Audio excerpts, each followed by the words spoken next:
Nous allons commencer par l'appel.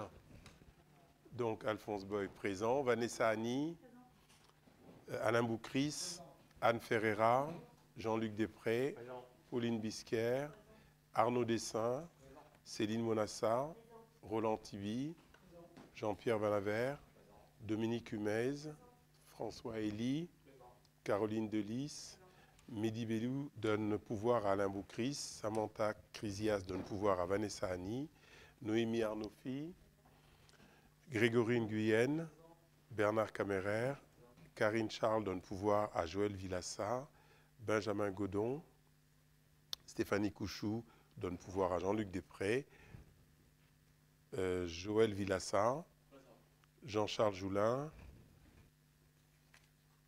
Claude Duroux, Thierry Evin, Jamel Melouk. Parfait. Très bien. Alors, nous devons désigner un secrétaire de séance. C'est déjà fait? Ah, monsieur, on me dit qu'il y a un pouvoir de monsieur Evin pour monsieur Duroux. Parfait.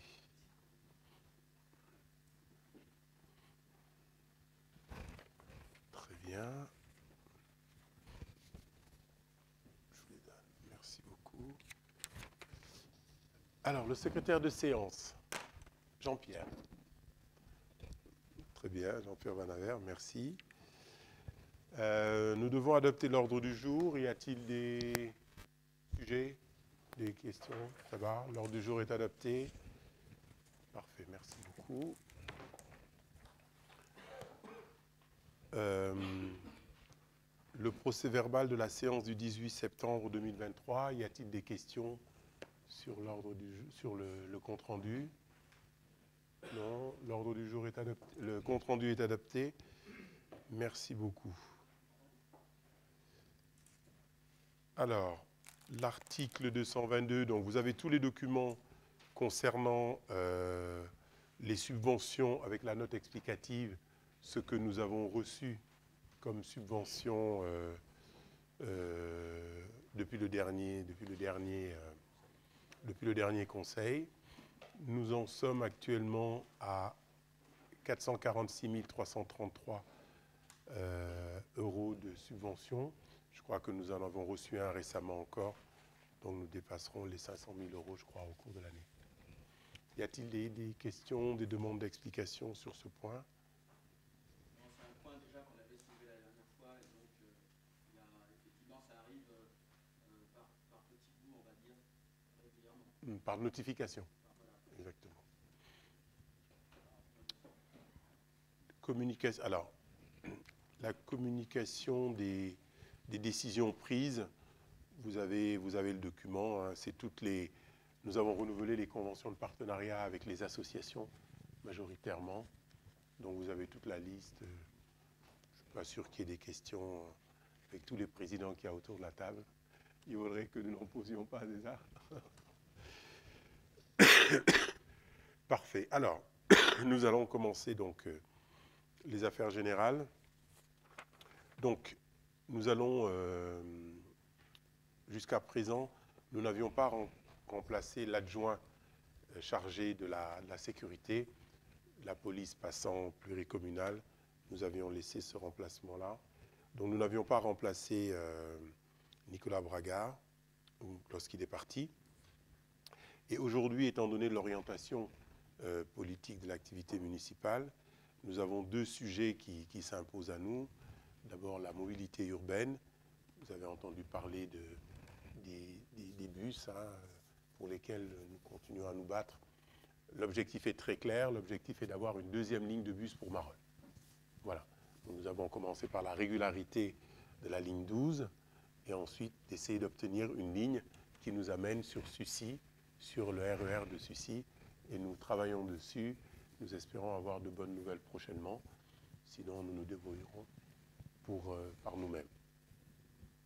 L'autre point aussi, c'est, vous l'avez tous remarqué, le développement du lien entre nos concitoyens par l'inauguration de la Maison pour tous. Ainsi, nous avons créé un poste qui s'appellera Mobilité urbaine et Maison pour tous. Et pour ce poste, nous avons décidé de nommer un 8e adjoint, en l'occurrence, M. Mathias Alonso, ici présent. Donc, nous devons, dans un premier temps, prendre acte de ce 8e adjoint, de ce poste de 8e adjoint, pardon, et nous devrons donc voter pour cela.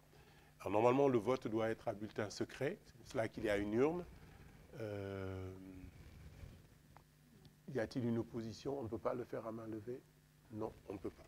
Donc, il faut le faire à bulletin secret. Allons-y à bulletin secret.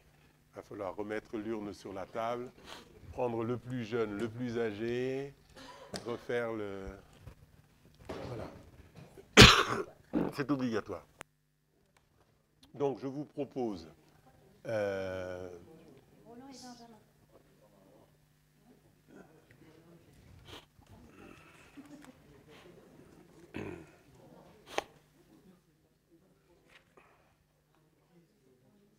Donc, je vous propose de mettre le nom de M. Alonso pour le 8e adjoint, A-L-O-Z-O-N. S-O-N, pardon. Ah oui, il y a déjà tout. Ah ben, tout est déjà fait, pardon.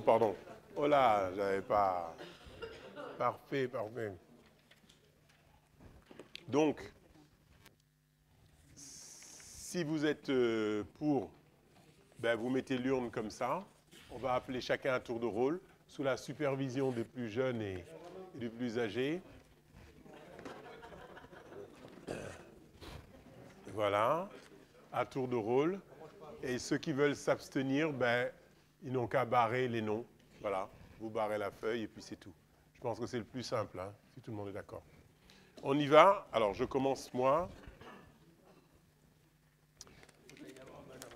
Benjamin, il faut que tu ailles. Ouais. Allez, on commence. Non, si vous êtes contre, vous...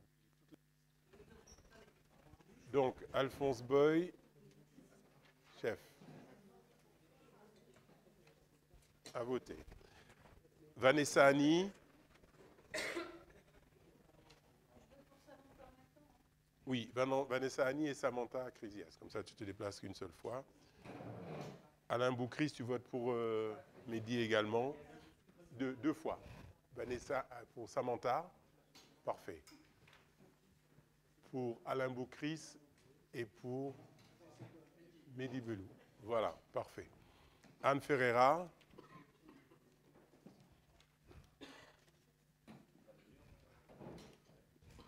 Je vous propose d'amener l'urne pour Jean-Luc qui va voter pour lui et pour Stéphanie.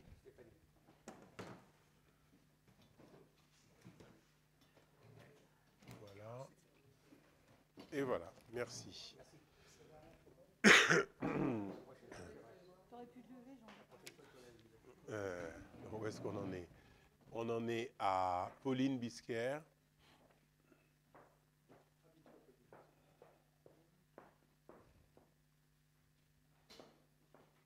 Arnaud Dessin.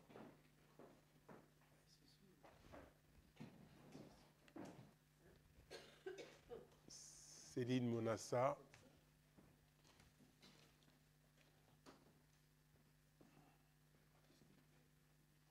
Roland Tibi, on te surveille. À voter. Jean-Pierre Vanaver. Dominique Humez.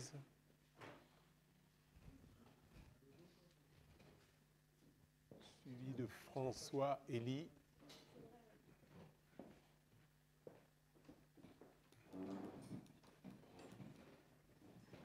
Suivi de Noémie. Caroline Delis, pardon. Caroline Delis avant. Pardon. Caroline Delis.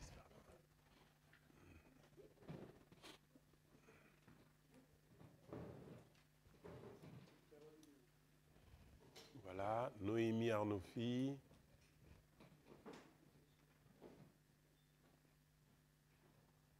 Grégory Nguyen.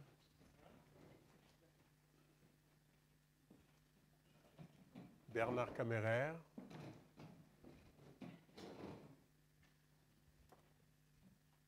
Alors, Karine Charles Joël, je te propose de faire les deux. Voilà. tu fais les deux d'un coup, pour toi et pour... Tu fais les deux, tu viens avec les deux. Ouais.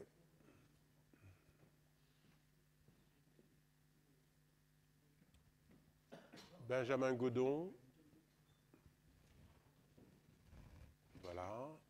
Stéphanie. Joël a voté. Jean-Charles Joulin n'est pas là. Claude Duroux. Donc les deux, vous prenez les deux papiers.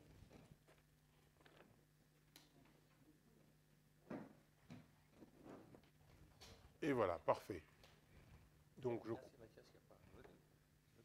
Mais Mathias n'est pas encore installé. Si il vote... Ah ben Mathias Alonso, pardon. Il est conseiller, pardon. Excuse-moi.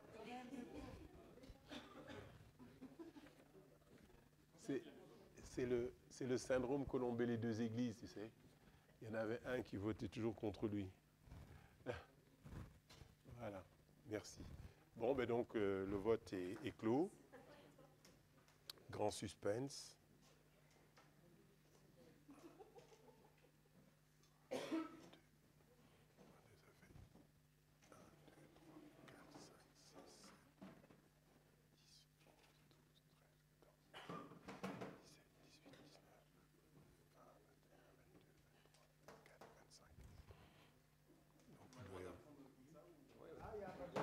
Il y a un papier qui est tombé. Ouais.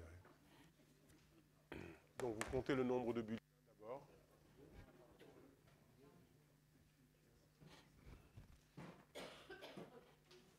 Bon, vous n'allez pas commencer à bavarder, vous, hein, à ma droite, là. Ben, moi, j'y suis pour rien.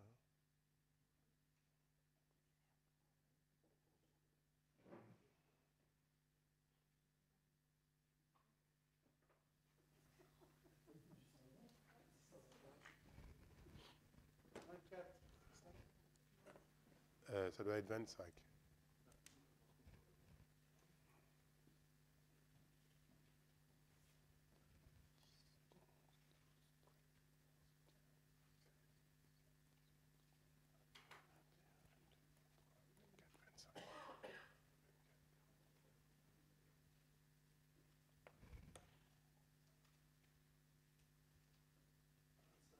C'est bon? Voilà. Parfait. Alors, vous les mettez, vous les dépliez. Ceux qui sont barrés, vous les comptez nuls. Et vous mettez les uns en dessous des autres. Vous empilez tout ce qui est là. Voilà. Et tout ce qui est barré, vous le mettez à côté. Et puis après, vous les comptez.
C'est bon. 25 pour. Merci beaucoup à l'unanimité. Mathias Alonso est de 8e place. Voilà, parfait.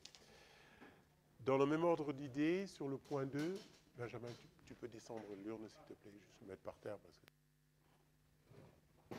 Merci beaucoup. Donc, étant donné qu'il y a un 8e adjoint, nous devons revoter, modifier l'article 25-2021 portant sur la détermination des indemnités du maire, des adjoints, etc. Voilà, donc tout le monde a le tableau. Nous corrigeons l'indemnité. Vous avez les montants qui sont là. Hein. Donc, pour le maire et pour les adjoints, les délégués. Voilà. dire que les indemnités de fonction sont automatiquement revalorisées en fonction de l'évolution du point d'indice et dire que les crédits nécessaires sont prévus dans... Chut, vous allez vous taire là à droite? C'est bon, quoi. Dire que les crédits nécessaires sont prévus au budget sur l'exercice concerné. Voilà. Y a-t-il des questions? Ça va? Y a-t-il des votes contre? Des abstentions? Merci beaucoup. Le point 2 est validé. Point 3. Donc, nous devons désigner un référent déontologie de l'élu local par le Grand Paris Sud-Est Avenir, c'est-à-dire pour les 14 communes membres. Alors, ça rejoint un peu ce que nous venons de dire.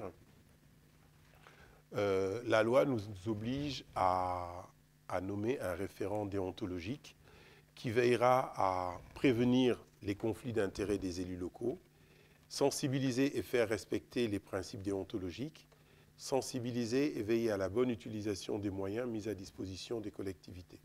Bon, voilà. Donc, au lieu que chaque ville désigne un référent déontologique, en plus, il ne faut pas qu'il ait été élu depuis 6 ans, il ne faut pas qu'il soit proche de la municipalité, etc. Il y a des tas de conditions. Les 14 villes se sont réunies en demandant au GPSEA de nommer un référent déontologique pour toutes les villes appartenant au GPSEA. Ça fait partie de cette collaboration qui se développe de plus en plus grâce au territoire. Voilà. Donc, le GPSEA a proposé une personne qui est Madame Maître Fleur Jourdan, associée fondatrice du cabinet Fleurus Avocat, en qualité de référente déontologique de l'élu local du Sud-Est Avenir, c'est-à-dire pour toutes les villes du territoire. Donc, cette personne peut être saisie à tout moment s'il y a des conflits d'intérêts entre les élus et la commune, etc. Bref, c'est à elle que nous devons faire référence et faire affaire avec elle. Voilà. Bien entendu, quand elle arrivera dans une ville, elle doit pouvoir exercer ses fonctions librement, sans entrave, etc. Sinon, elle peut faire un rapport dont tiendra compte le tribunal administratif, le GPSEA d'abord, et le tribunal administratif. Oui, la rémunération est donnée dans le... Je ne vous lis pas tout ça, mais en fait, l'arrêté du 6 décembre 2022, pris en application du décret susvisé, prévoit une indemnité sous forme de vacation à hauteur de 80 € bruts par dossier, à solliciter directement la référente déontologique, etc. Tout est précisé dans le texte. En termes de rémunération, c'est plutôt ça. Juste une question, en fait, ce genre de poste n'existait pas auparavant? Non. En fait, c'est la première fois que j'en... Exactement. Et c'est une loi de 1922. 1922, oui. Oui, c'est exactement. 2022. Mais auparavant, elle n'existait pas. Or, non. On parle d'une loi modificative, donc c'est un poste qui n'existait dans aucune commune, ça? Non, non. C'est dans le cadre de la loi 3DS que ce dispositif a été mis en place. Voilà. Donc après, vous imaginez, nous sommes de petites communes, faire des choses pareilles, franchement, c'est lourd, quoi. Bon. Et puis en plus, si on ne paye pas, c'est encore mieux. Hein? Donc, la rémunération de 80 par dossier. Par dossier. Et particulièrement. Exactement. Bon, il faudra que j'aille lui demander conseil à cette... Voilà, exactement. Exactement. Donc voilà. Donc nous devons approuver la désignation commune d'un référent déontologique pour l'ensemble des autres villes avant le 31 décembre. Approuver la désignation de Maître Fleur Jourdan et fixer le montant de sa vacation à 80 € bruts par dossier et dire que le Grand Paris Sud-Est Avenir réglera la totalité de la vacation, ça c'est très intéressant, en cas de saisine concernant les 2 mandats. Voilà, approuver le texte ci-dessus, etc., etc. Y a-t-il des votes contre, des abstentions? Merci, le point 3 est adopté. Point 4, désignation d'un coordinateur principal ainsi que son adjoint et recrutement des rémunérations des agents recenseurs pour la période de 18 janvier 2024 au 17 février 2024. En fait, nous devons faire un recensement cette année et ce recensement aura lieu l'année prochaine, du 18 janvier jusqu'au 17 février.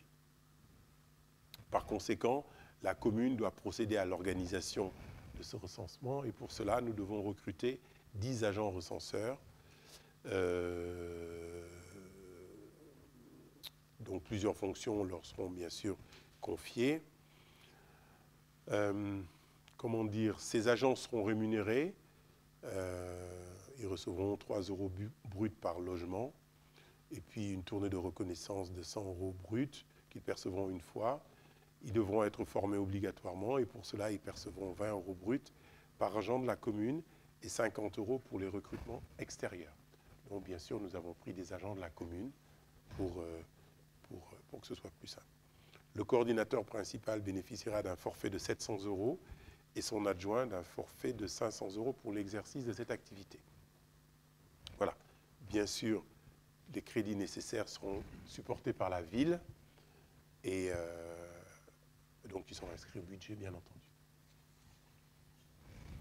Non, il n'y a pas que des agents de la ville, hein. Il y a des marolais, des jeunes marolais, des moins jeunes, des personnes extérieures. Les recensements et les recrutements sont déjà bien entamés. Enfin, pardon? Vu que je pense que les recensements, enfin les recenseurs sont déjà recrutés depuis un moment. C'est ça, c'est ça. Nous avons fait la recherche pour simplement valider. Les personnes il en manque encore 2. J'ai signé les lettres de ceux qui ont été recrutés. Comme c'est au 18 janvier. Donc il faut aller vite. Oui, il faut aller vite. Il y a une petite période de formation, mais bon, voilà. Donc nous devons autoriser Monsieur le maire à désigner un coordinateur principal et son adjoint afin de mener l'enquête de recensement pour l'année 2024. Décider de recruter 10 agents recenseurs, leur rémunération sera fixée ainsi que le barème que je vous ai donné tout à l'heure.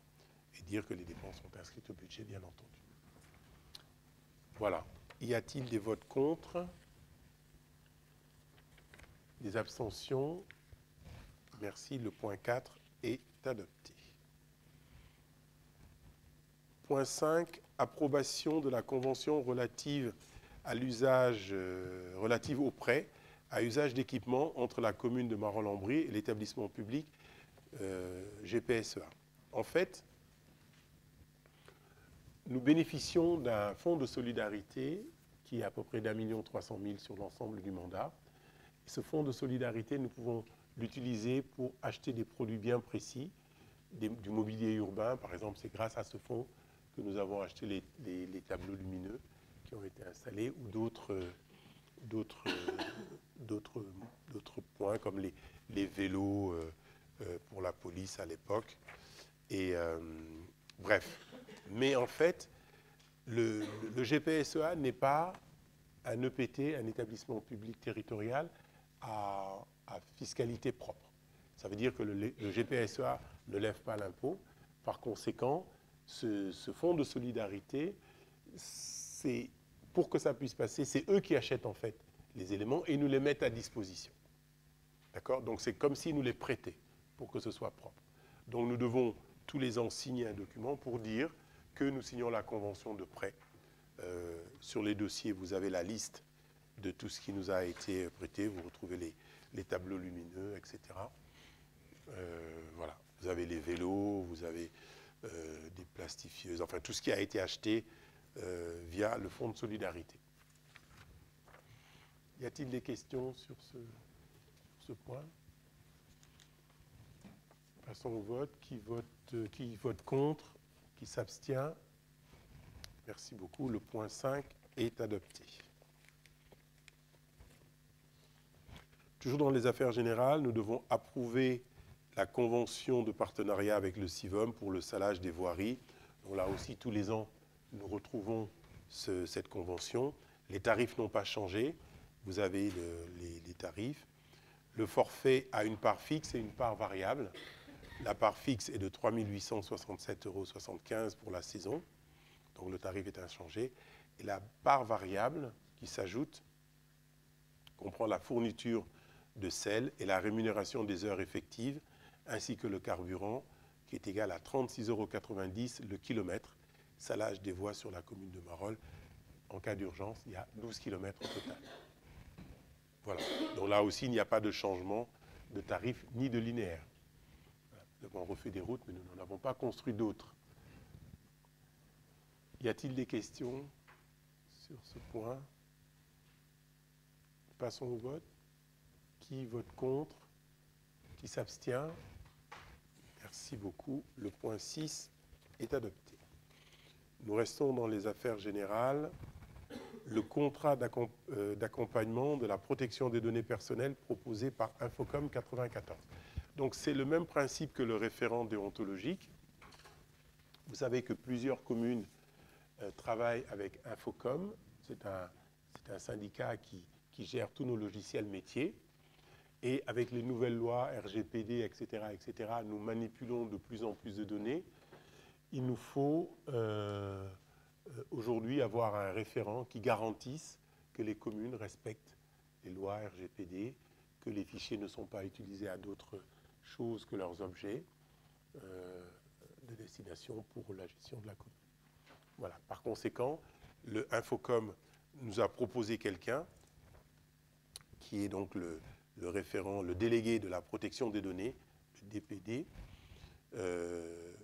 Et donc nous devons signer un contrat avec eux pour dire que nous acceptons, là aussi, au lieu que chaque ville nomme un référent, qu'il y ait un référent pour l'ensemble d'Infocom qui va garantir tout ça, qui viendra nous auditer, qui viendra contrôler nos données, voir que nous n'utilisons pas les données de la ville pour faire du démarchage commercial ou je ne sais quoi. Voilà, voilà le sens de cette... On reste toujours dans cette logique de mutualisation qui... Alors, oui, il faut dire également que ça ne nous coûtera rien de plus. Ça rentre déjà dans les cotisations que nous payons à Infocom. Ça, c'était une question qui allait tomber, je le sentais. J'allais poser la question. Voilà. Donc, c'est bien écrit, hein, le financement de l'accompagnement d'Infocom 94 est assuré par le paiement de la cotisation annuelle. Donc, mais qui peut augmenter. La cotisation annuelle. Ah oui, et c'est pour ça que je... Ah, mais toute cotisation peut augmenter, mais enfin, nous veillons à ce que ça n'augmente pas. En tout cas, pour 2024, ça n'a pas augmenté. D'autres questions? Des votes contre? Des abstentions? Merci beaucoup. Le point 7 est adopté. Toujours dans les affaires générales, nous avons la convention de partenariat au titre de l'accompagnement métropolitain en ingénierie dans le cadre de projets de solarisation métropolitain. Alors, la métropole du Grand Paris a lancé un appel à projet de solarisation métropolitain pour déployer l'énergie photovoltaïque sur le territoire métropolitain. Donc la commune de Marolles-en-Brie a candidaté et nous avons été désignés lauréats de l'appel à projet. Je vous passe les numéros de délibération. Lui permettant de bénéficier des outils de solarisation. Donc, conformément à l'article 8 du règlement des appels à projets, nous devons conclure une convention de partenariat, laquelle définit les modalités de mise en œuvre au bénéfice des collectivités lauréates et les outils prévus pour le projet de solarisation métropolitain. Donc, il est demandé au conseil municipal d'approuver le projet de convention qui a été transmis, donc d'approuver la convention de partenariat, qui sera conclue entre la métropole du Grand Paris et la commune de Marolles. Voilà, et de m'autoriser bien sûr à signer le document. Juste une question, combien de communes ont été lauréates de ce... Alors là, je suis incapable de... J'étais déjà content que nous le soyons, Ouais. mais les autres, je n'ai pas demandé. Je pourrais demander au GPSE à la prochaine réunion, mais voilà. Une question complémentaire, ce projet concerne principalement les bâtiments communaux ou plus largement aussi les maisons privées, particulières, tout ça? Ben, l'idée, c'est la mise à disposition d'une assistance à maîtrise d'ouvrage pour la réalisation d'études en vue de faciliter la concrétisation des projets de centrales solaires, de bénéficier d'un kit pédagogique PAC autoconsommation métropolitain et le lancement d'un appel à manifestation d'intérêt afin de massifier la production photovoltaïque sur le territoire. Donc, je pense que c'est plutôt sur les bâtiments publics, mais je demanderai... Oui, parce qu'en fait, là, massifier sur le territoire, oui, c'est pour au maximum. Au maximum. Normalement, Normalement. tout le monde pourrait. Je poserai la question. Je poserai la question.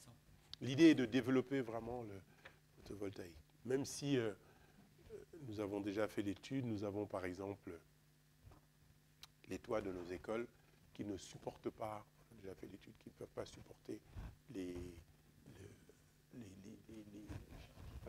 panneaux solaires. Les panneaux solaires. Donc nous sommes assez limités sur le sujet. Bref. Des votes contre, des abstentions. Merci. Le point 8 est adopté en affaires générales. Nous passons en urbanisme.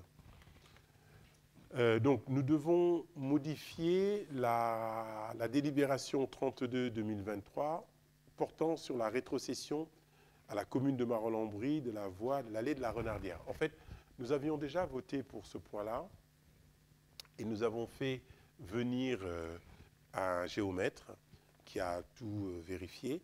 Et en fait, nous avions voté le transfert de la parcelle cadastrée 254 et 262, mais il y avait deux petits bouts de parcelles là en fond et puis au tout début, la 261 et la 268, vous avez le schéma qui vous a été transmis, qui ne nous avait pas été transmise. Voilà, donc nous devons voter pour ça, pour dire simplement que nous transférons ces deux points pour que la voie, l'allée de la Renardière, soit complètement dans le domaine public. Voilà. Juste une question. Il y a encore des voies qui ne sont pas domaine public à Marolles? Oui, il y en a encore, oui. Il y en a encore. C'est privé, c'est encore privé. Ah non, non, C'est privé. Bon, ça n'a pas été transféré. Il y a juste un accord de nettoyage, mais c'est encore privé. Le Civomipas, tout ça. Enfin, Oui, c'est normal. mais c'est privé, oui.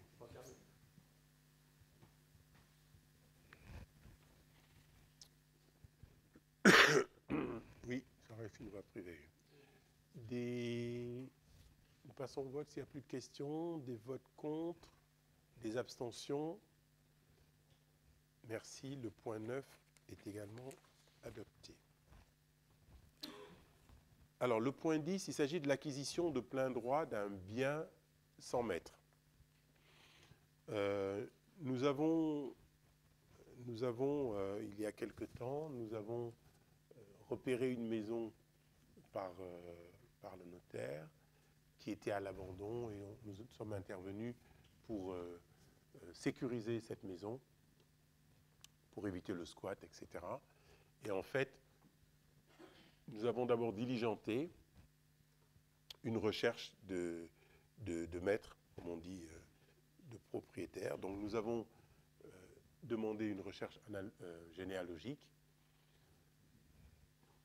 qui s'est révélée infructueuse. Le dernier propriétaire daté était connu en 1974. Nous avons interrogé les impôts, parce que si quelqu'un paye les impôts, forcément, il est propriétaire du bien. Donc là aussi, il n'y avait pas de paiement d'impôts depuis cette date. Et puis, donc, nous avons entamé la procédure d'affichage. Donc, nous devons faire un affichage pendant 6 mois sur les lieux, sur la mairie, etc., pour faire un appel à propriétaire. Il n'y a pas eu de retour. Donc, les 6 mois étant passés le 29 octobre, nous pouvons aujourd'hui décemment délibérer pour intégrer ce bien dans la commune, dans la propriété de la ville de Marolles. Si nous ne faisons rien, au bout de 6 mois, ce bien tombait dans l'escarcelle de l'État. Donc nous préférons que ça reste chez nous. L'État sera aussi bien servi. Donc voilà, on vous a mis toutes les conditions dans lesquelles se passe ce genre de transfert. Donc nous devons décider que la commune s'appropriera ces parcelles bâties cadastrées section AN 114 et AN 118, situées 6-27 rue Pierre Besançon, dans les conditions prévues par les textes en vigueur et autoriser le maire à prendre l'arrêté constatant l'incorporation dans le domaine communal de ces parcelles bâties. Juste une question. L'objectif, ce serait d'en faire quoi, par exemple? Ben, pour l'instant... Au-delà du fait d'empêcher l'État de le récupérer, ce qui est déjà une bonne chose, mais... Actuellement, nous avons deux marolais qui nous proposent, qui sont des riverains, qui nous proposent de les acheter. Donc nous avons plutôt cette tendance de leur vendre cette parcelle de terrain qui est un peu à l'abandon et cette maison qui est murée. Donc plutôt vendre le terrain pour la commune et acheter d'autres choses.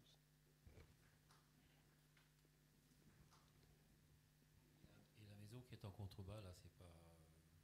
Celle-là, là? Celle plus bas, là. En face de l'église? Oui, qui est abandonnée aussi. Ah non, non, non, elle n'est pas abandonnée. Ah non. Ah bon? Non, le propriétaire était là. Il a défriché récemment. Nous le connaissons, je l'ai reçu. Et voilà. C'est une... Je sais qu'il est en négociation avec des personnes, mais ce n'est pas très simple. Mais le propriétaire existe, nous le connaissons. Voilà. Passons au vote. Qui vote contre? Qui s'abstient? Merci. Donc le point 10 permet d'incorporer ces deux terrains dans le patrimoine de la commune.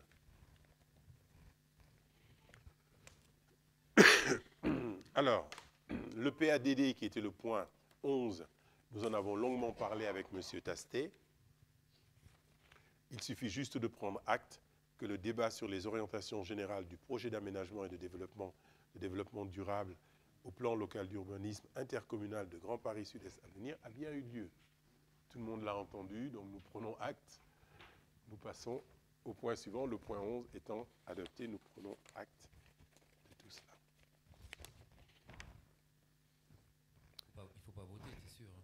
Non, il suffit de prendre acte. Parce qu'après, il peut y avoir des recours derrière. Oui, non. C'est ce que je veux dire. Je vois tout à fait. Nous prenons juste acte. Voilà. Point 12. Approbation du périmètre de protection et de mise en valeur des espaces agricoles et naturels sur le territoire de la commune de Marolles-en-Brie. Donc ça, c'est le fameux, ils en ont parlé tout à l'heure, c'est le PPEAN. De quoi il s'agit? Donc, je vais vous lire les éléments. Le département du Val-de-Marne a su préserver une grande diversité d'espaces naturels et une importante richesse écologique sur le territoire. De plus, il reste le seul département de la petite couronne parisienne où subsistent des terres agricoles de manière significative. Le 21 septembre 2020, l'Assemblée départementale a émis un avis favorable au lancement d'un périmètre de protection des espaces agricoles et naturels, PPEAN. À travers cette action majeure, le département du Val-de-Marne a concrétisé sa volonté de renforcer son rôle en matière de protection et de valorisation de ce patrimoine. Donc voilà, l'idée, c'est de permettre aux communes de sanctuariser certains sols, certains périmètres, afin qu'il n'y ait jamais de construction sur ces territoires. Voilà. Nous voulons éviter que nos communes deviennent des centres urbanisés, donc avec tout ce qui arrive, le SCOT, le PADD, etc. Nous sommes dans cette logique-là. Alors pour ce qui concerne Marolles, je l'avais évoqué lors de mon discours des vœux, nous avons mis dans ce périmètre sanctuarisé donc l'espace urbain, le parc urbain. Nous avons mis également le golf et nous avons également le champ du rond-point des Blés d'Or que nous avons, enfin c'est pas à nous, c'est à Santeny, mais nous avons vu avec Santeny pour qu'ils fassent le nécessaire de leur côté. Autrement dit, quiconque voudra construire sur ces terrains-là devra obtenir un accord du Conseil des ministres, si nous votons ce texte. Il est justement, en parlant de ce fameux terrain, justement, il est vraiment sanctuarisé parce qu'il y a une partie qui a été construite juste à côté. Oui, mais c'est ce qui reste. Le pendant, justement, oui, ce qui reste. Cette partie-là. Ce qui reste, oui. Voilà. Aujourd'hui, c'est ce qui reste. Parce que sanctuariser, c'est vraiment, on ne touche plus. On ne touche plus. Et cette partie-là va être sanctuarisée. Normalement, oui. C'est ce que nous avons vu avec le maire de Santeny. Et je sais qu'ils ont eu le débat lors de leur dernier conseil municipal pour justement valoriser tout ça. Le golf, c'est la même chose. Le golf est une société privée. Vous savez que le terrain nous appartient. Nous percevons un loyer tous les ans. Et si demain le golf fermé pour moult raisons. Le golf a été racheté par une société américaine il y a 1 an et demi ou 2. Donc si le golf était fermé et qu'ils disaient on ne fait plus de golf à Marolles, que devient le terrain? Là, vous allez voir les promoteurs se jeter dessus et ce n'est pas notre volonté. Donc nous serons tenus de garder le golf en espace vert, l'aménager en espace vert, de faire quelque chose dans ce sens. Voilà un peu la vision que nous avons et que nous avons souhaité valider dans ce message.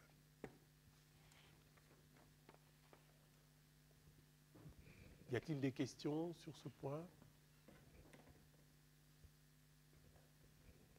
Nous passons au vote. Qui vote contre? Qui s'abstient? Parfait, merci beaucoup. Le point 12 est adopté. Alors bien sûr, ça se fait en cascade parce que toutes les villes doivent voter, le département ensuite va voter, etc., comme pour tout ce qui est collectif. Le point suivant,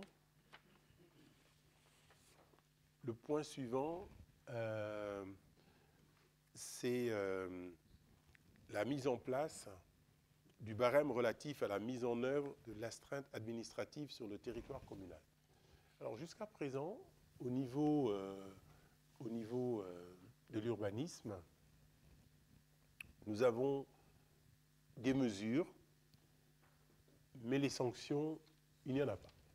Si, nous pouvons saisir le tribunal administratif pour faire les sanctions. Donc nous n'avons jamais voté ce qui est long, ce qui coûte de l'argent, etc. Donc, nous avons décidé de mettre en place, comme plusieurs villes, le barème des infractions. Donc quelqu'un qui, par exemple, a un permis de construire et rajoute des choses au permis de construire qui n'ont pas été balisées, ben nous l'informerons en lui disant que vous n'avez pas le droit, vous n'avez pas d'autorisation pour ça. Vous devez vous mettre en conformité et après signification, tout est mis, après 1 mois de signification, ben, tous les jours, une astreinte tombera. Donc, vous avez le tableau des astreintes. Alors, le tableau n'est pas tout à fait clair pour les 1, 2, 3, 4. C'est pas vraiment très clair. Je vais vous donner des choses très, très précises. En fait, il y a 2 cas. Il y a le cas 1, c'est pour les déclarations préalables. Donc, il y a des choses pour lesquelles il n'est pas nécessaire d'avoir un permis de construire. Par exemple, j'installe une cabane au fond de mon jardin. C'est une déclaration préalable. Et il y a un permis de construire. Donc le 1, c'est toujours pour la sanction pour la déclaration préalable, et le 2 pour le permis de construire.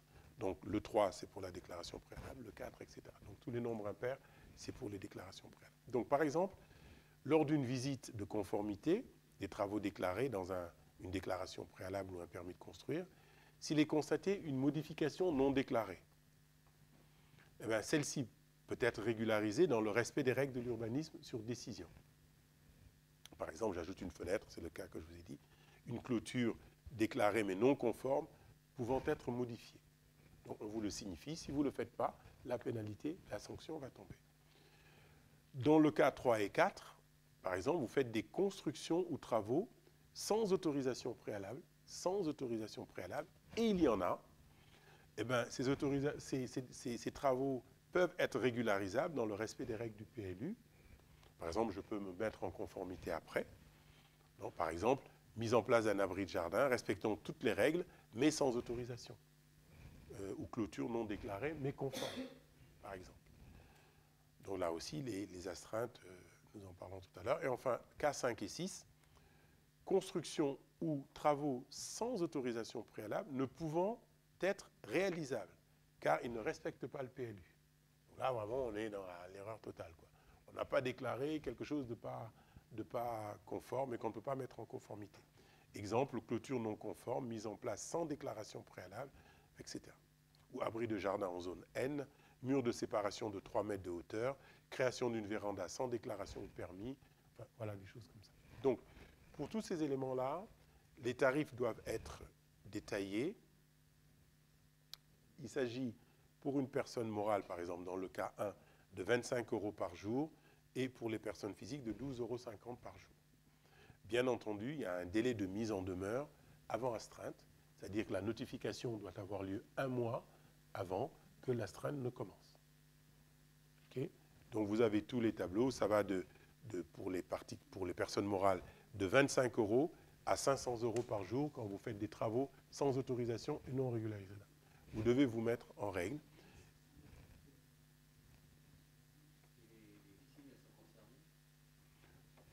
En fait, tout ce qui n'est pas déclaré et qui n'est pas conforme, tout est concerné.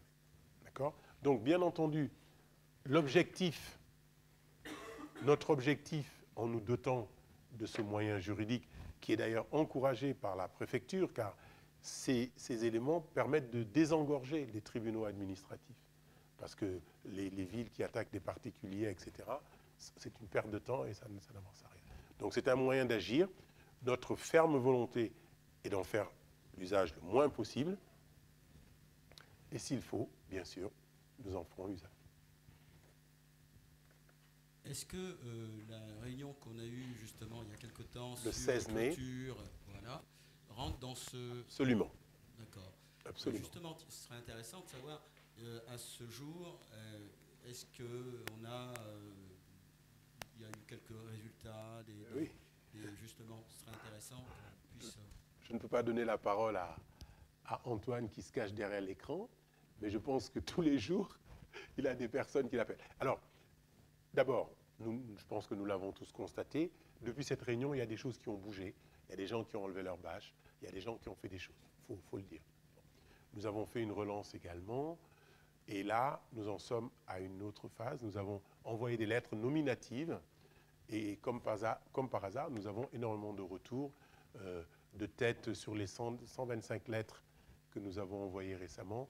Il y a à peu près le tiers de retours que nous avons eus depuis vendredi, samedi, alors que les lettres ont été distribuées au courant de la semaine dernière. Les gens nous appellent, nous disent, mais moi j'ai eu une autorisation de la précédente municipalité. Alors on dit, mais vous pouvez nous montrer? Là, c'est plus flou. C'était une autorisation orale. Voilà. Bon, on a un peu de tout. Mais voilà, notre idée, c'est vraiment, je crois que les gens comprennent d'abord la démarche. Les gens comprennent et nous disent qu'ils sont... Voilà, ils sont prêts à faire les choses, certains demandent un peu de délai, etc.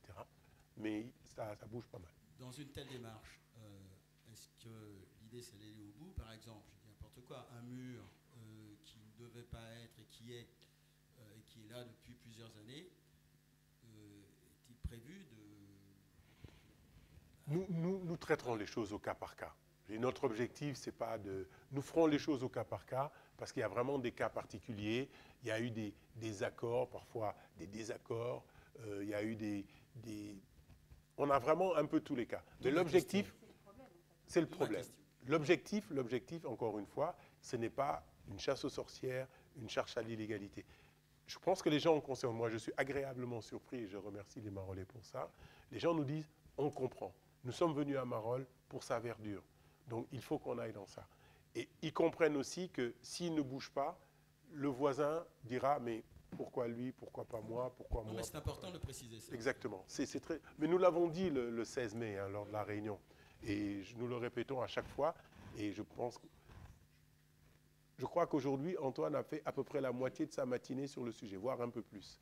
Voilà, il était au téléphone, il passe beaucoup de temps à expliquer.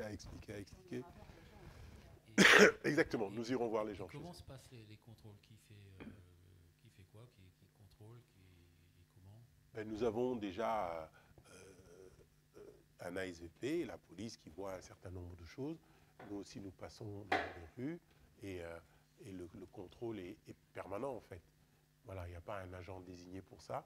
Mais je pense que, enfin, je crois que nous sommes tous d'accord, sauf erreur de ma part. Il fallait arrêter. Il fallait prendre une année zéro. Et je pense que le 16 mai, c'était l'année zéro. Et je crois que la réunion, je ne vous cacherai pas, hein, lorsque nous avons convoqué la réunion, beaucoup de gens nous ont dit « Oh là là, vous touchez un truc, c'est casse-gueule, tout le monde va vous en vouloir. » Et j'ai l'impression que tout le monde est sorti de la réunion en comprenant et en disant « Heureusement que vous avez pris conscience de ça, parce que ça va dans tous les sens, etc. etc. » Nous ferons le maximum pour que ça dure. Voilà. Donc, Oui, pardon. Par rapport à une adresse aux 2 avenues rue du Faubourg Saint-Marceau, le mur qui dépasse par rapport au... Il y a beaucoup de mal par rapport au landau pour passer. Oui, je préférerais vraiment, Monsieur Duroux, qu'il n'y ait pas de cas particulier qui soit traité au conseil municipal. Nous traiterons cette question-là en particulier. Vous pensez bien que nous passons là-bas nous aussi. Nous voyons ce point-là, mais le conseil municipal n'est pas fait pour traiter d'un cas particulier. Donc, s'il vous plaît, nous laisserons ce point à part. Mais je vois très bien de quoi vous parlez. D'autres questions? Ça va? Passons au vote. Qui vote contre? Qui s'abstient? Merci. Le point 13 est adopté à l'unanimité. Finances et marchés publics. Approbation de la convention d'autorisation précaire et révocable du domaine public au profit d'Expansiel Promotion. Tu m'autorises à ce que je le fasse ou tu veux le faire? C'est comme tu veux, hein, si tu veux pas te fatiguer la voix. Ben, vas-y, allez. Je donne la parole à notre adjoint aux finances, va me permettre de voir. Je vais le faire à la fin, parce qu'avec Tasté, je ne pourrais pas. Vous avez le détail dans le tableau, ça amène à une somme de 40 704 euros.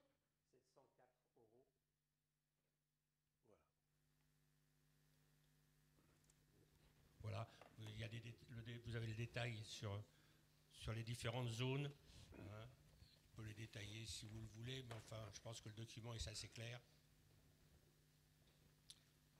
Très concrètement, nous avons mis du temps à convenir avec Expansiel. C'est pour cela que nous avons tardé à proposer cette convention au conseil municipal.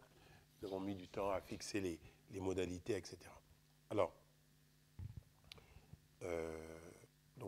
aujourd'hui, Expansiel, pour l'usage du domaine public, va verser cette somme. Je rappelle juste que lors de la dernière construction des terrasses de la forêt, Expansiel n'avait rien versé à la commune et nous avons tenu qu'il en soit autrement. C'était Antin, pardon, c'était pas Expansiel, c'était Antin, excusez-moi. Passons au vote. Juste une petite... Ces calculs sont faits sur quelle base à peu près? Ben, tu as tout tablé. Non, mais je vois, mais ça part d'un constat général, en Oui, fait, d'une moyenne nationale, non, d'une etc.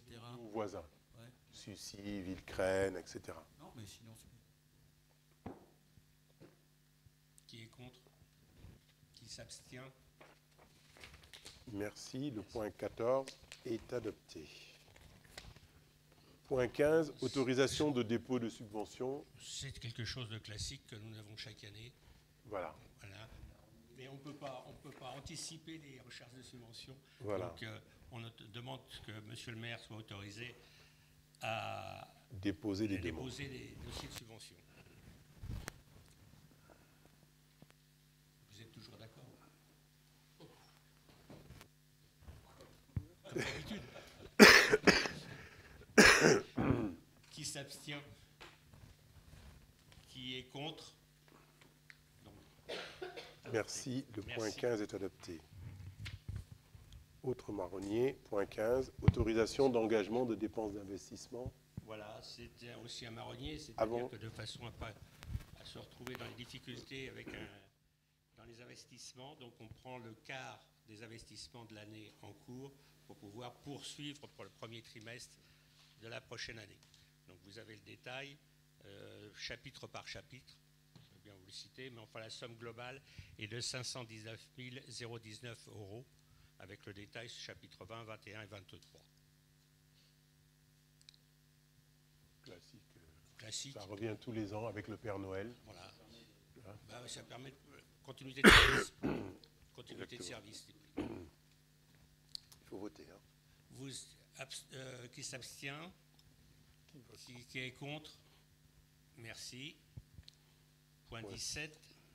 Alors, il s'agit en fait des opérations qui ont été faites par le personnel sur l'éclairage des bâtiments publics. Des travaux en régie. Autrement dit, travaux en régie. Donc là aussi, vous avez tout le détail de ces changements de chapitres et autres. Ce qui vous donne un équilibre des dépenses dans la nouvelle section entre 2 813 200 euros et la section de fonctionnement à 9 814 euros, 814 700 euros. Voilà. En fait, c'est un amortissement du travail qui a été fait par c'est la régie technique en régie. Voilà. Donc nous avons fait plus que nous avions budgété. Par conséquent, il faut rajouter sur ce poste-là et les prendre dans les dépenses imprévues, etc. Et au final, ça modifie le fonctionnement. Les reclassements, mais ça ne change pas. Mais ça ne change pas grand-chose. Voilà. Si ce n'est un excellent travail des services communaux. Notamment pour les lumières. Qui s'abstient, qui vote contre. Merci pour l'adoption. Le point 17 est adopté. Alors, nous allons parler maintenant de la modification des tableaux des effectifs.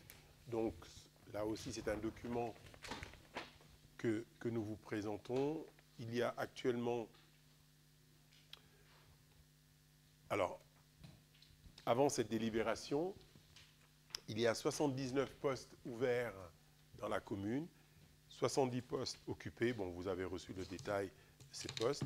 Et là, nous ouvrons 2 postes, un poste d'agent technique principal de première classe catégorie C et un adjoint technique principal de 2e classe. Donc ce sont des personnes qui vont nous rejoindre et à partir, pour qu'elles puissent faire partie de l'effectif, nous avons créé 2 nouveaux postes. Donc il y avait 79 postes ouverts plus ces 2 postes, donc ça fait bien 81 postes ouverts, dont les 2 nouveaux postes d'adjoint technique principal et qui vont nous rejoindre prochainement, je crois, le courant du mois.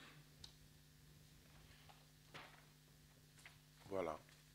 Y a-t-il des questions sur ce point? Juste une question sur la création d'un poste d'adjoint technique principal suite au recrutement d'un agent par voie de mutation. Donc il y a quelqu'un qui est venu d'une autre commune qui nous rejoint. C'est ça. C'est ça. Quelqu'un est parti pour des choix personnels dans le sud. Nous avons recruté quelqu'un d'autre et donc c'est une mutation. C'est un fonctionnaire.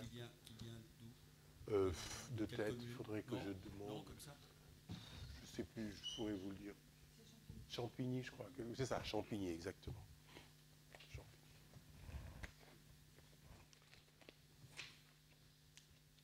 Donc, nous devons voter. Bien sûr, la rémunération de ces personnes est fixée au règlement en vigueur dans le cadre des emplois concernés. Et les crédits sont dans le budget, bien sûr. Donc, je dois signer les documents. Il s'agit de m'autoriser à signer les documents relatifs à ce point sur le tableau des effectifs. Voilà. Qui vote contre? Qui s'abstient? Merci. Le point 18 est adopté. Le point 19, enfance, jeunesse, scolaire. Anne, chargée de la... Donc il s'agit de la convention d'objectifs et de financement avec la Caisse d'allocation familiale du Val-de-Marne. L'axe numéro 1 pour l'accueil des enfants en situation de handicap dans les structures et services de droit commun. De manière à poursuivre une meilleure inclusion dans les différentes structures éducatives de la ville des enfants en situation de handicap ou présentant toute autre difficulté, la municipalité souhaite maintenir le renforcement de son encadrement. Les conditions d'éligibilité énoncées dans la convention d'objectifs et de financement étant respectées, il est donc aujourd'hui nécessaire de renouveler pour la période de 2023 à 2024. La commission enfance, affaires scolaires, enfance et jeunesse s'est réunie le 23 novembre et a émis un avis favorable. Avez-vous des questions? Qui est contre? Qui s'abstient? Merci. Alors, nous allons passer au rapport maintenant.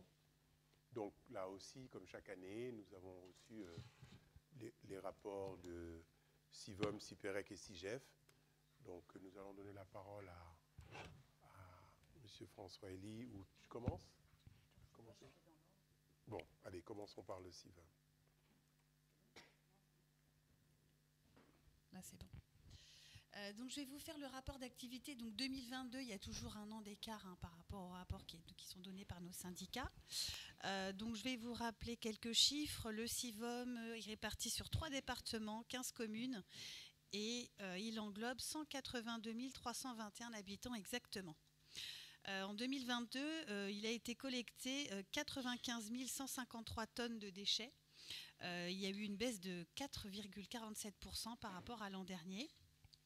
Pour vous donner quelques exemples, la poubelle jaune, c'est 8 000 tonnes, la marron, 12 000 tonnes, et la verte, avec les ordures ménagères, c'est 43,5 000 tonnes. Au niveau de la déchetterie, c'est 20 000 tonnes à peu près, toutes les déchetteries confondues. Les seuls bacs qui ont augmenté au niveau de la collecte, c'est le bac des végétaux qui a pris 13,68% et les encombrants, plus 12,49%. Aujourd'hui,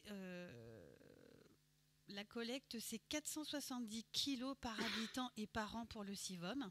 Au niveau du palmarès du tri, Marolles se situe en 6e position.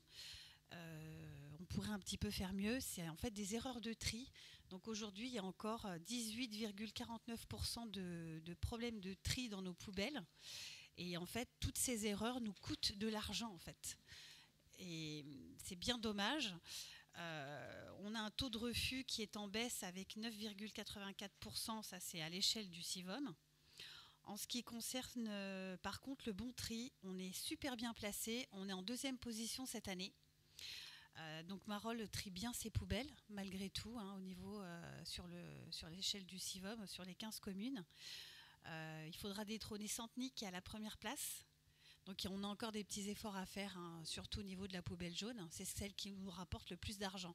Je vais vous donner quelques tarifs à la fin pour que vous rendiez compte un petit peu de ce que ça peut nous rapporter quand on trie bien ces poubelles. Au niveau de la déchetterie, je trouvais intéressant de vous dire qu'il y a eu 2959 passages en déchetterie des Marolais. On va dire qu'un peu plus, 1573 à la Varenne-Jarcy, 1380 à Brie-sur-Marne, Brie-Contrebert, pardon, et 6 à Comble-la-Ville. Ils sont en pourparlers pour faire 2 nouvelles déchetteries, mais c'est pas du tout sur notre territoire, c'est plus vers Brunois, enfin un petit peu sur leur territoire à eux. Il y a quand même de plus en plus de fréquentation au niveau des déchetteries, donc c'est plutôt pas mal. Au niveau du tri qui rapporte, je vais vous donner quand même des chiffres. L'aluminium, donc par exemple tout ce qui est canettes que vous recyclez dans vos poubelles jaunes, c'est 728,99 € la tonne. C'est ce qui rapporte le plus en fait. Donc plus vous mettez vos canettes dans la poubelle jaune et plus on gagne de l'argent.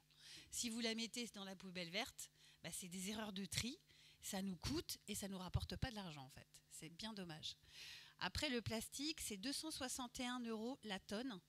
Et l'acier, alors l'acier, c'est les boîtes de conserve. Et les boîtes de conserve, c'est 195 € la tonne. Donc là, vous avez les 3 en fait, produits qui rapportent le plus au niveau de votre poubelle jaune. Donc plus vous en mettrez, et moins on paiera d'impôts au niveau de la TOM. La TOM, c'est la taxe sur les ordures ménagères. Aujourd'hui, elle va certainement augmenter parce que les bases augmentent. Et qu'il y a des coûts aussi qui sont très contraints en ce moment et qu'on n'a pas d'autre choix en fait que de le faire augmenter la taxe. Oui. Juste par rapport à ça, justement, c'est intéressant ce que vous dites là, mais ce serait peut-être intéressant de le diffuser auprès de la population. Dans le magazine, on le fait souvent dans le magazine. Hein. Non, mais dans le magazine. Il y a le journal du tri qui est distribué dans les boîtes aux lettres aussi. Le journal du tri, effectivement, parce que le CIVOM le fait, mais justement, le fait qu'on perde de l'argent, parce que vous dites à ce jour, on perd de l'argent, ça veut dire que c'est pas suivi. Ou alors que le journal du CIVOM, on le reçoit et puis bon, ok, on le met de côté. Est-ce qu'il y a un moyen peut-être de sensibiliser en disant... Après, ce qui serait pas mal justement, c'est... ce qui serait pas mal, c'est il y a pas mal d'actions en fait qui sont faites au niveau des enfants. Et c'est vrai que les écoles ne sont pas encore bien servies. Souvent, les enfants sont prescripteurs de ça et c'est vrai qu'on a du mal à toucher au niveau des écoles avec tous les ateliers qui sont proposés par le CIVOM. Donc chaque année, on donne le calendrier aux institutrices, mais c'est vrai qu'après, c'est une démarche qui doit être volontaire au niveau des écoles. Nous pourrons faire un rappel poubelles dont on a légalement sur les... Et ça, c'est prévu. Hein. On le fait chaque année. Et après, au niveau du compost... Juste un petit mot sur les canettes. Par exemple, on peut peut-être améliorer un peu les choses si, j'en parlais l'autre fois avec Alphonse, si on mettait en place un peu dans les associations, parce qu'il y a des pots, des fois, il y en a qui emmènent des boissons, et puis en général, je vois au judo, ça passe dans les poubelles communes, quoi. C'est tous les bouteilles, que ce soit des bouteilles vides d'eau en plastique ou les canettes, ça se mélange tout avec la poubelle verte. Pourtant, il y a des poubelles et jaunes, si on ne le fait pas, si on ne va pas puiser nous dans les... Il y a des poubelles jaunes là-bas, il y en a pas mal. Oui, non, mais en bas. Oui. Mais ce que je veux dire, c'est dans les... Il faudrait qu'on arrive à faire un truc un peu plus... je ne sais pas comment faire, mais il doit exister des poubelles pour séparer les poubelles vertes et les poubelles jaunes, mais dans les locaux, plus dans les locaux, quoi. Parce que souvent, nous, on doit les puiser dans les poubelles pour sortir dans les... Si vous voyez ce que je veux dire. Après, le côté, en fait, le côté pervers qu'on a dans ce type de manifestation. Oui, mais je fais passer le message. En fait, le côté pervers de ce type de dispositif, en fait, c'est que toi, tu vas bien faire ton tri, et en fait, on se retrouve après avec, par exemple, une des poubelles qui est pleine, oui. Et puis après, ils mettent tout dans l'autre, et puis finalement, c'est le même résultat. Mais on peut voir effectivement ce qui peut être fait, mais c'est souvent malheureusement pas spécialement suivi si tu n'as pas quelqu'un derrière qui va, comme tu dis, retrier. C'est un petit peu compliqué. Après, au niveau du compost, le CIVOM fait du compost et ils ont augmenté de 109% cette année avec 25 000 tonnes. Et d'ailleurs, vous pouvez aller vous servir au niveau du compost au CIVOM. Je ne sais pas si vous le savez. En plus, c'est gratuit. Et vous pouvez vous en servir et aller vous approvisionner si vous le souhaitez. Et au niveau de la propreté urbaine sur Marolles, cette année, l'enveloppe globale, en 2022, s'est élevée à 55 812 € exactement. Voilà pour le rapport d'activité. Okay, merci beaucoup. François Elie. Non, on va te donner un micro. Parce que c'est pour l'enregistrement surtout, c'est pas pour nous.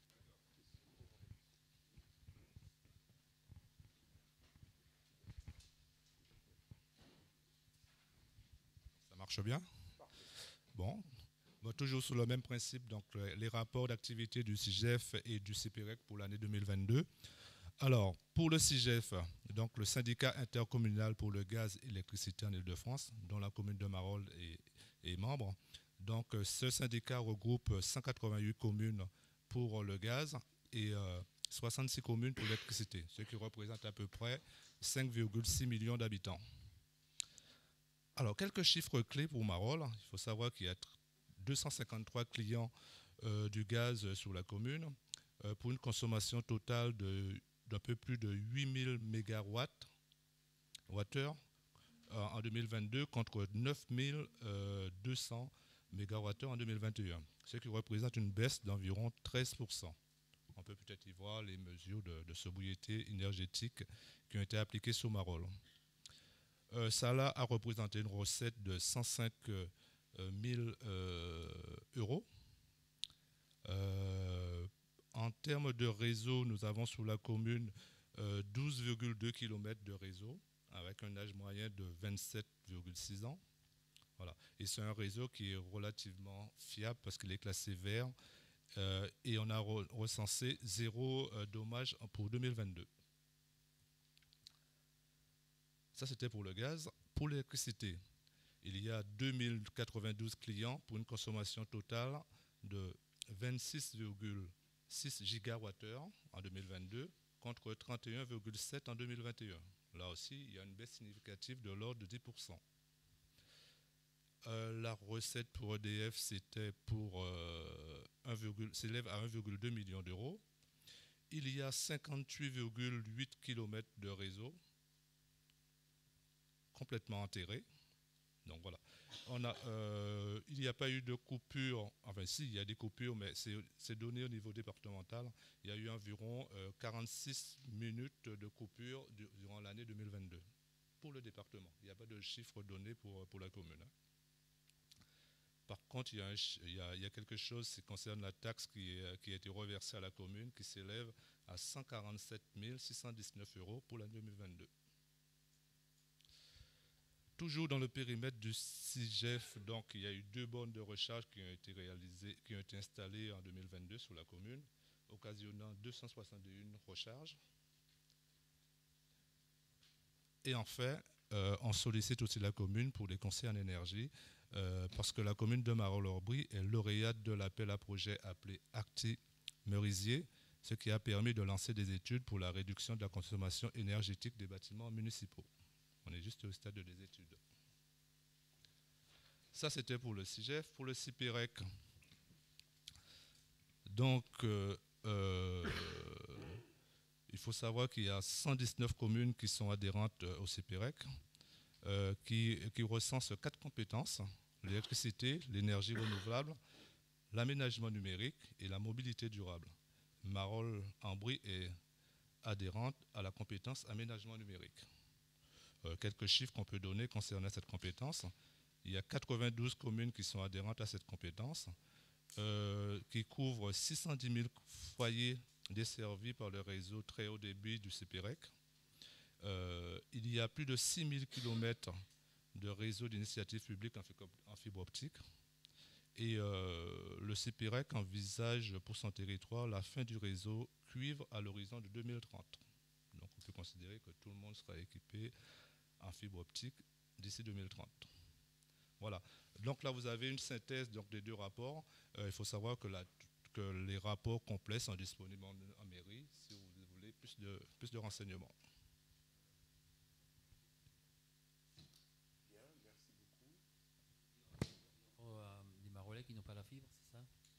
Il y a il y a encore quelques zones où il y a des problèmes de bornes, parce que des bornes se trouvent sur des territoires un peu privés, et c'est des problèmes d'accessibilité. Mais je crois qu'il y a des travaux qui sont en cours pour régler ces problèmes-là. Il y a eu quelques secteurs qui n'avaient pas la fibre. Ça a été résolu récemment. Donc le nombre baisse. Mais il y a encore des soucis parfois, des câbles des fourreaux qui sont bouchés, qui doivent être pris en charge par le particulier, passer sur un terrain particulier. Enfin bon, le nombre baisse, mais on n'est pas encore à 100%. Voilà, nous devons prendre acte que les rapports ont été présentés. Donc, est-ce que tout le monde est d'accord? Est-ce que nous prenons acte de la présentation de ces rapports? Merci François, merci Vanessa. Voilà. Alors, avant de passer aux questions et aux questions diverses, je voulais, parce que je ne voulais pas terminer exactement là-dessus. Vous savez que notre commune a été endeuillée la semaine dernière par une affaire d'infanticide.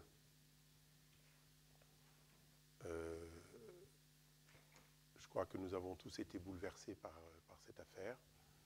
Donc la commune est bien sûr en relation avec la famille. Je suis allé voir la maman mardi dernier et nous suivons activement l'affaire. Nous avons reporté des illuminations comme chacun sait.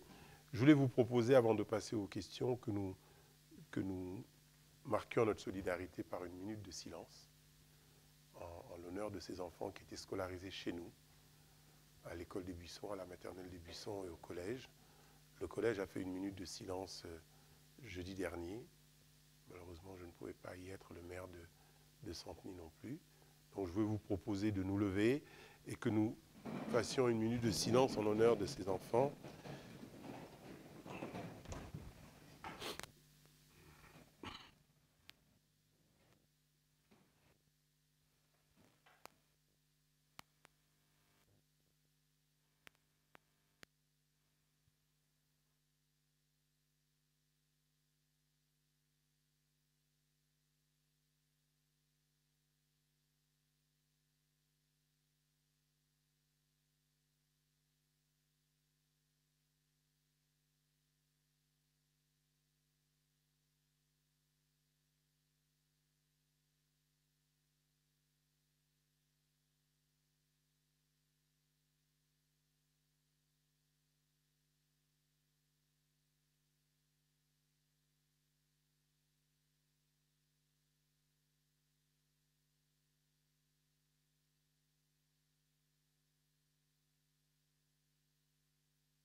avons reçu des questions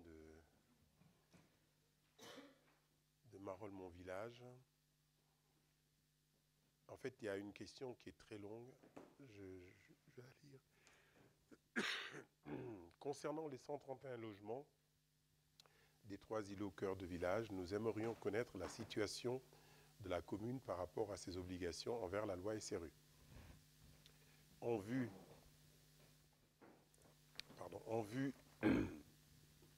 du site expansiel, il semble qu'un grand nombre de ces appartements ne sont pas comptabilisés dans le décompte de nos engagements en matière de logements sociaux. Nous aimerions donc, concernant ces 3 îlots, avoir le détail du nombre de logements locatifs sociaux, excusez-moi, entrant dans la loi SRU, le nombre de logements en accession sociale entrant dans la loi SRU, et pour être plus précis, le nombre de logements qui n'entrent pas dans ce dispositif. Je laisse Mme Annie répondre à cette question. Je vais commencer par la répartition des logements. Sur les 131 logements qui sont prévus sur le cœur de village, il y a 41 logements locatifs sociaux, donc qui sont réservés à Val Office Habitat. Ensuite, il y a eu pour l'instant 44 appartements qui sont achetés en PSLA. Le PSLA, c'est de l'accession sociale à la propriété, où vous louez au départ un petit peu votre logement, et dans l'année qui s'encourt, on vous donne les crédits, et puis vous pouvez acheter votre logement. Ces logements-là sont comptés dans le quota SRU, mais que pour une durée de 5 ans. D'accord ? Il y a 5 appartements qui ont été achetés en VFA, donc en accession classique à la propriété, et il reste aujourd'hui 37 appartements à vendre. En ce qui concerne nos obligations SRU, aujourd'hui, on a, si on compte les 1804 logements qu'on a aujourd'hui, les 4 logements qui vont être livrés par c'est les 4 maisons I3F qui sont route de Brie, et les 131 logements du cœur de village, on va avoir à peu près 1939 logements. Donc si on doit avoir 25% de logements sociaux, il nous faudrait 485 logements sociaux pour avoir les 25% obligatoires de la loi SRU. Donc si on compte les 41 logements du cœur de village, plus les 4 logements qui seront livrés et les 215 logements locatifs que nous avons aujourd'hui sur la commune, nous arriverons à 260 logements sociaux, ce qui représente 13,4%. Eh oui, quand on fait 131 logements, ça augmente forcément le nombre de logements, etc. Donc, et du coup, il nous restera à faire 210 logements sociaux pour être dans les 25% de la loi SRU. Donc ça va être un petit peu compliqué, concrètement. Alors pour l'instant, je garde moi ce chiffre-là en tête, parce qu'effectivement, si on rajoute les 44 logements en PSLA, pendant 5 ans, on va avoir 304 logements sociaux et on sera à 15,67%. Mais c'est que pour 5 ans. Donc je préfère pas en tenir compte puisque c'est des appartements de toute façon, enfin des logements qui vont être décomptés de la loi SRU quoi qu'il arrive. Est-ce que vous avez d'autres questions sur le sujet? Est-ce que vous avez la réponse déjà à votre question? Ça vous va? Il y avait une autre question. Au sujet de l'élaboration du PLUI et de sa mutabilité foncière, on n'a pas bien compris la mutabilité, mais ce n'est pas grave. En travail commun avec le GPSEA, la commune doit produire une fiche prévisionnelle ou tout autre document des parcelles qui permettra l'accroissement du nombre de logements. Alors là, c'est clairement non. Non, mais c'est surtout que Pardon? Par rapport à la mutabilité foncière, c'est la hauteur foncière. Bon. En tout cas, il n'y a pas de fiche qui a été donnée, il n'y a pas de terrain donné au GPSEA, il n'y a rien du tout là-dessus. Nous avons signé la présidente de la municipalité avait signé avec la préfecture. Il y a un contrat de mixité sociale qui avait été signé à l'époque et qui dure pendant 9 ans. Donc c'est pour ça qu'on n'en a pas re-signé un, puisqu'il court toujours. Maintenant, il y a une étude qui avait été faite par le SAF 94 sur des terrains identifiés, mais aujourd'hui, à l'heure actuelle, il n'y a plus grand-chose. Il Il n'y a plus grand-chose. Les terrains qui devaient être construits le sont. Je ne sais clairement vraiment pas comment on va faire pour pouvoir construire, parce que clairement, on n'a plus de terrain identifié aujourd'hui. J'ai dit à la préfète, lorsque nous avons été défendre avec Mme Annie le dossier de notre loi SRU, que nous cherchions un architecte qui s'est accroché des logements, parce qu'il n'y a plus de place. Voilà. Donc je lui dis vraiment, nous sommes preneurs de conseils là-dessus. Nous ne savons pas comment faire. Mais qui respecte le R+1 plus que comble. Hein. Donc, oui, heureusement, on est protégé au niveau de notre PLU. On ne peut pas aller à plus de 2 étages, donc c'est 10 mètres de haut maximum. Donc aujourd'hui, on a ça qui nous protège. On ne peut pas se faire, on pourrait pas avoir une tour en fait sur notre commune. Hein. voilà. Alors, oui.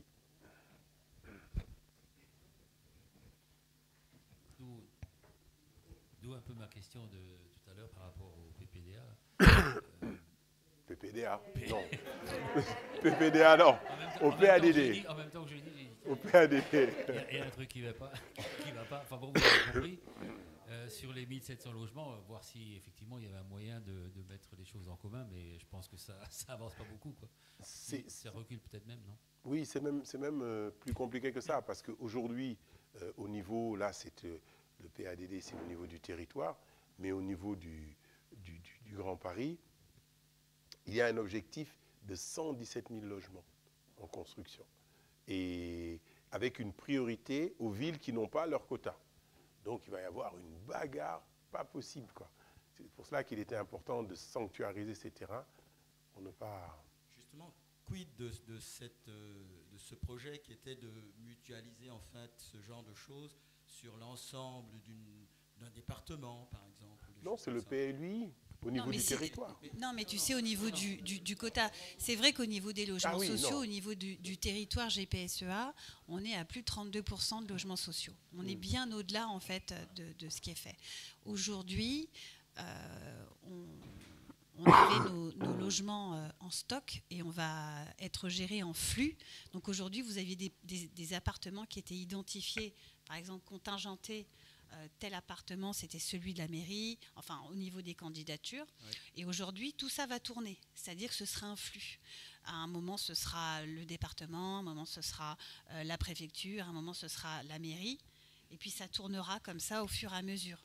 Parce que c'est vrai que des fois, il y a des appartements, souvent, c'est ceux en plus de la mairie qui ne bougent pas beaucoup, puisqu'on a proposé des candidatures. Ce n'est pas forcément des appartements qui tournent. Donc, dans une année, des fois, vous avez 3 appartements qui se sont libérés. Et ce n'est jamais le contingent de la mairie, c'est que le contingent de la préfecture. Donc, nous, en tant que mairie, on ne peut même pas proposer en fait un logement. Donc là, c'est censé fluidifier le parc, hein, c'est ce qui est dit. D'où ma question, justement. Et du coup, par exemple, tu vois, du coup, tu vois sur les 3 appartements qui se libéreraient, par exemple, dans l'année, il y en aura un pour la préfecture, après ce sera la mairie, après ce sera Action Logement, etc. Donc c'est censé effectivement permettre de tourner un petit peu, et ils ont demandé aussi aux bailleurs de sortir de l'assiette en fait des appartements pour gérer les mutations de leurs propres locataires qui veulent par exemple plus petits ou plus grands parce que la famille a évolué et qu'il y a plus d'enfants et qu'ils aimeraient avoir un appartement plus grand. Donc tout ça c'est en cours. Hein, on n'a même pas encore eu, nous, à Marolles, les bailleurs qui sont venus à notre rencontre. Le projet dont je parlais, justement, donc ils ont d'abord priorisé les grandes villes. Hein, on est toujours on est un petit village, nous. Donc, et puis on n'a pas beaucoup de logements. Hein. On n'en a qu'aujourd'hui 215. Mais voilà. Donc c'est des éléments qu'on va avoir d'ici la fin de l'année normalement. C'est grâce à. C'est parce que le GPSEA n'est pas carencé que nous avons utilisé ce biais pour la garantie foncière et pour la surcharge foncière. C'est grâce à ça que nous avons 50% du quota des 41 logements que la ville va pouvoir désigner. Parce que si nous l'avions fait en direct, étant donné que nous sommes carencés, ça passait quand même au département. Donc c'était vraiment c'était une chance d'avoir ce subterfuge, sinon... Là, par exemple, à la première attribution du cœur de village, on aura 18 logements au global sur les 41. Et ensuite, il y a il y a 10 logements qui sont contingentés préfecture. et sur lequel on pourra en fait positionner des candidats qui sont par exemple DALO ou PDL-HPD, c'est-à-dire qu'ils ont été ils sont prioritaires, mais c'est des dossiers qu'on pourra nous proposer à la préfecture sur leur contingent si ça respecte le mal logement. Donc ça veut dire qu'avec ces 18 plus 10, ça fait 28 au total, c'est plus de la moitié en fait du premier peuplement de la résidence sociale.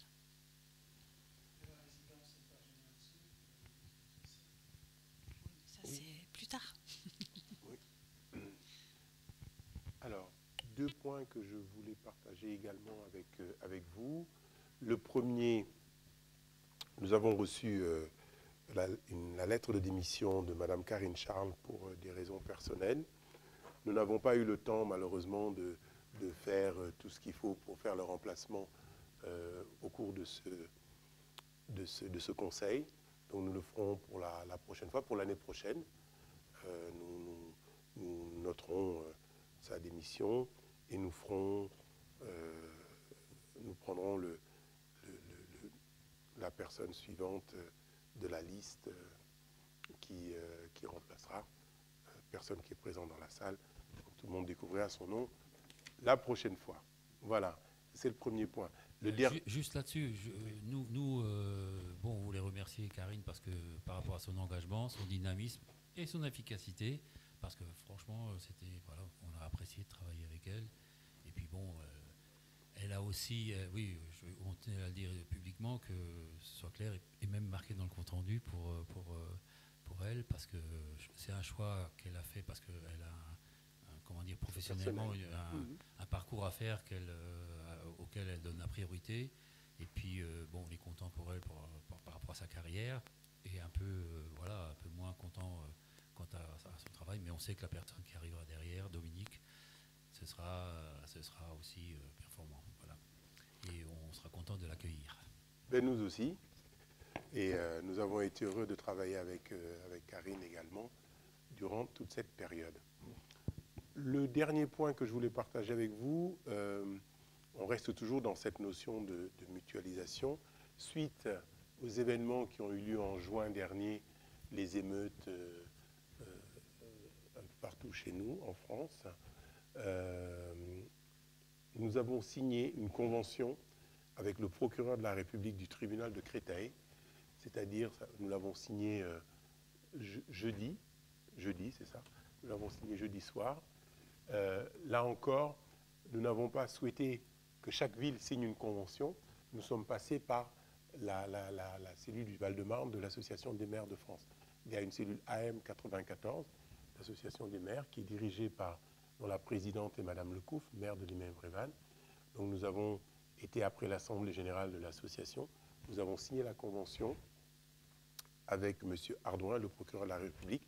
En clair, désormais, tous les maires ont un accès direct au procureur de la République. Pour toutes les affaires qui se passent sur le territoire, nous pouvons le saisir directement. Nous avons un mail qui arrive directement au procureur de la République adjoint. Voilà, donc là aussi, on essaye d'être direct et efficace, que les choses aillent vite pour qu'on puisse réagir en cas de problèmes, de délinquance, de menaces, d'agression, etc., etc. Donc voilà, cette convention a été signée jeudi soir pour nous permettre de travailler là aussi, hein, comme les pénalités. Nous espérons ne jamais en avoir faire usage, mais c'est toujours bien de prévoir l'imprévu qui pourrait arriver. Voilà, mesdames et messieurs, chers... Oui, bien sûr. Aux travaux sur le chemin derrière le clos, et la possibilité, les piétons, ils peuvent circuler sans problème. Parce que pendant les travaux? Pardon? Pendant les travaux, oui. Oui, bon, il faudra faire attention à ce qui est fait. Ça ne devrait pas durer non plus 2 mois. Hein. Non, mais c'est un peu mon côté judo, parce que comme j'ai les classes qui arrivent, notamment le vendredi, oui. Voilà, pour savoir si elles peuvent passer par là, ou s'il faut qu'elles passent ailleurs. Ce sera vraiment ouvert à la circulation après 17h. Je ne sais pas à quelle heure il passe. Non, c'est les classes. De 9h à 16h. D'accord, je croyais que c'était c'est pour les classes. L'école, les écoles sont finies. Il y a 3 semaines de travaux, donc ça va nous mener jusqu'aux vacances, hein, je crois. faudra C'est éviter. pour savoir si je peux leur dire. Il faut essayer, mais il faudra juger au cas par cas, parce que s'ils sont en train de couler le béton, le goudron, et qu'ils évitent de passer là, quoi. C'est un peu le tôt quand même. Ouais, je pense qu'il vaut mieux essayer d'éviter le secteur pendant... De toute façon, s'il n'y a pas de sécurité, ce sera totalement... Et vous feront un petit peu l'itinéraire de déviation. Il faudra faire le tour.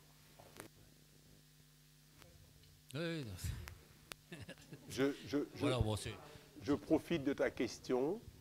Je profite de ta question sur ce sujet. Peut-être qu'il y aura des personnes de la rue qui regarderont le conseil, pour dire que lors de la réunion publique que nous avons organisée, il n'a jamais été question de couper toutes les haies des riverains. Nous avons simplement dit que nous allons refaire le sol du goudron existant et nous prendrons l'autre côté du trottoir pour l'élargir au maximum afin d'en faire une rue partagée. Donc il y a eu, je sais, beaucoup de désinformation durant le week-end et nous avons essayé de rétablir la vérité. Telle n'a jamais été notre intention et donc je profite de ta question, Bernard, pour parler de ça. Oui, les feuilles qui dépasseront seront les coupées, bien entendu, mais pas taillées de haies ni... bon. Voilà, ben écoutez, chers collègues, mesdames et messieurs, je vous souhaite une bonne soirée, de bonnes fêtes de fin d'année. Nous nous reverrons l'année prochaine dans ce format, mais n'oubliez pas toutes les activités qu'il y a dans la commune, dès ce week-end, le Téléthon et tout ce qui s'ensuit. Merci beaucoup et bonne soirée.